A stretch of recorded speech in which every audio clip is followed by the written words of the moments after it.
क्या साल 2024 को उत्तराखंड में हादसों के लिए भी जाना जाएगा? कल भीमताल में हादसा हुआ। इसके अलावा इस वीडियो में आपको ये बताऊंगा कि इस साल हादसों का क्या रिकॉर्ड रहा है, कौन कौन से 4 बड़े हादसे इस साल हुए हैं। रुद्रप्रयाग में पार्किंग का लिंटर पड़ रहा था, लेकिन पार्किंग ही धराशायी हो गई। निकाय चुनाव में टिकट पर टकटकी कब तक खत्म होने वाली? देहरादून नगर निगम में क्या बीजेपी एक बार फिर से सुनील उनियाल गामा के ऊपर ही दाव खेलेगी? आइए इन टॉपिक्स पर बात करते हैं इस वीडियो में। आगे बढ़ने से पहले यदि आपने अभी तक इस चैनल को सब्सक्राइब नहीं किया है तो फिर सब्सक्राइब कर दीजिए, वीडियो को लाइक भी करें और कमेंट भी करें। साल 2024 खत्म होने वाला है। ये साल जितना बाकी चीजों के लिए जाना जाएगा, उतना ही सड़क हादसों के लिए भी जाना जाएगा। 2024 में उत्तराखंड में ऐसे सड़क हादसे हुए हैं जिसने सभी को झकझोर करके रख दिया। चाहे वो देहरादून ONGC चौक वाला सड़क हादसा हो या फिर सल्ट वाला बस हादसा हो। साल खत्म होते होते एक और बड़ा हादसा उत्तराखंड में देखने को मिला है।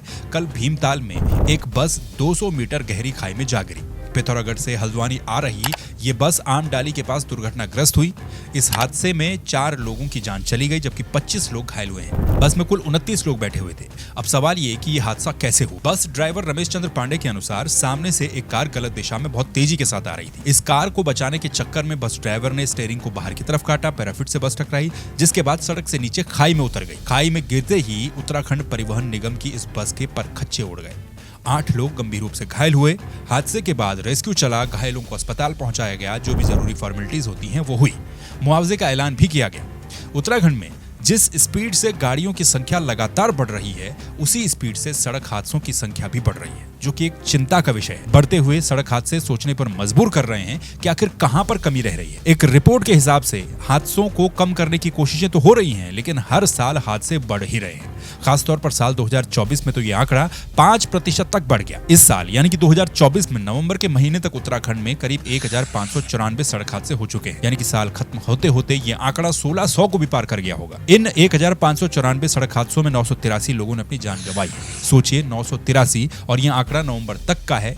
यानी कि साल खत्म होते होते ये आंकड़ा भी अगर 1000 को पार कर गया तो हैरान बिल्कुल मत होइएगा। रिपोर्ट ये भी कहती है कि सिर्फ नैनीताल जिला एकमात्र ऐसा जिला है जहां पिछले साल की तुलना में हादसे कम हुए हैं।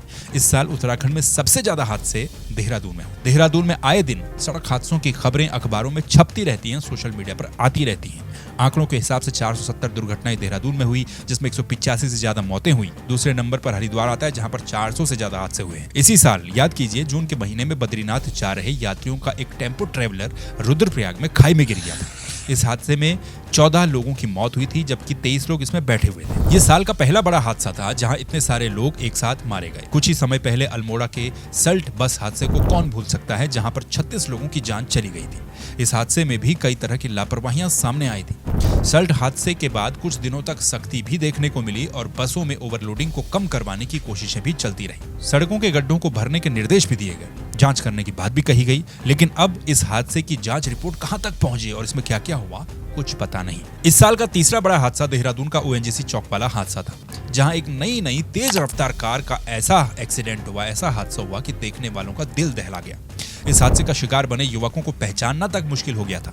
इस हादसे के बाद भी कुछ दिनों तक चेकिंग चली और सख्ती को बढ़ाया गया। और कल इस साल का चौथा बड़ा हादसा भीमताल में देखने को मिला, जहां पर एक बस खाई में गिरी। कहने का मतलब यह है कि पैटर्न हर बार सेम होता है। बड़ा हादसा होता है तो जांच करने की बात होती है, सख्ती करने की बात होती है, कुछ दिनों तक सख्ती भी की जाती है, चेकिंग चलती है, लेकिन फिर से इतने बड़े सिस्टम में लापरवाही शुरू हो जाती है। 2018 से लेकर अभी तक के बड़े हादसों को अगर आप देखेंगे तो आपकी कई यादें ताजा हो जाएंगी। जुलाई 2018 धुमाकोट बस हादसा 48 मौतें, जून 2022 गंगनानी बस हादसा 22 मौतें, इसी साल रुद्रप्रयाग का हादसा जो मैं आपको बता ही चुका हूं 14 मौतें जहां पर हुई थी। फरवरी 2022 चंपावत का हादसा 11 मौतें, ये बारातियों की बस थी जहां पर हादसा हुआ था। अक्टूबर 2021 का हादसा चक्राता में जहां पर 11 मौतें हुई। अगस्त 2020 टिहरी मदन नेगी मोटर मार्ग वाला हादसा 10 मौतें यहां पर हुई थी। और भी न जाने कितने हादसे हैं। कहीं पर ड्राइवर की लापरवाही, कहीं पर सड़कों की बदइंतजामी, ट्रैफिक रूल्स फॉलो करने के लिए होते हैं। लेकिन हकीकत यह है कि रूल्स को तोड़ना या फॉलो न करना हमारे देश में कूल बनने की एक निशानी मानी जाती है। इसीलिए सड़कों पर चलने वाले कई बार लापरवाही बरतते हैं और जिसका नतीजा एक हादसा हो जाता है, जैसा कि कल हुआ। अगर सामने से रॉन्ग साइड से वो कार न आती तो ये बस खाई में न जाती। रॉन्ग साइड पर चलना मतलब नियमों के खिलाफ चलना, और नतीजा 4 लोगों की जिंदगियां इस हादसे के दौरान चली गई। हादसों की जब बात हो ही रही है तो 2 दिन पहले एक और हादसा हुआ था जिस पर बात करना भी बहुत जरूरी है। हालांकि इस हादसे में किसी की जान नहीं गई, लेकिन लापरवाही ऐसी है कि अगर जाती तो बहुतों की जान जा सकती थी। रुद्रप्रयाग शहर में एक पार्किंग बनाई जा रही है। इस पार्किंग का लेंटर डाला जा रहा था, लेकिन लेंटर डालते डालते इसका एक हिस्सा गिर गया। भ्रष्टाचार कह लें या फिर लापरवाही कह लें, ये उसकी चरम सीमा ही हो सकती है कि लेंटर डालते वक्त ही पार्किंग धराशायी हो गई। सोचिए, अगर ये पार्किंग बन जाती और फिर कोई बड़ा हादसा हो जाता तो कितना जान माल का नुकसान हो सकता था, कितना संभव था। ये पार्किंग रुद्रप्रयाग में सिंचाई खंड के द्वारा बनाई जा रही है। जब ये हादसा हुआ तो उसमें 2 मजदूर घायल हुए हैं, जिनको अस्पताल भेज दिया गया। स्थानीय लोगों का ये कहना है कि इसके पिलर ठीक से नहीं बनाए गए थे। अब खैर जो भी हो, इसमें जांच के आदेश दिए गए हैं, जांच की बात कही जा रही है। निर्माणाधीन किसी स्ट्रक्चर के गिरने की ये रुद्रप्रयाग में या फिर उत्तराखंड में कोई पहली घटना नहीं है। ये साल रुद्रप्रयाग के लिए निर्माणाधीन स्ट्रक्चर के गिरने वाले साल के रूप में भी जाना जाएगा।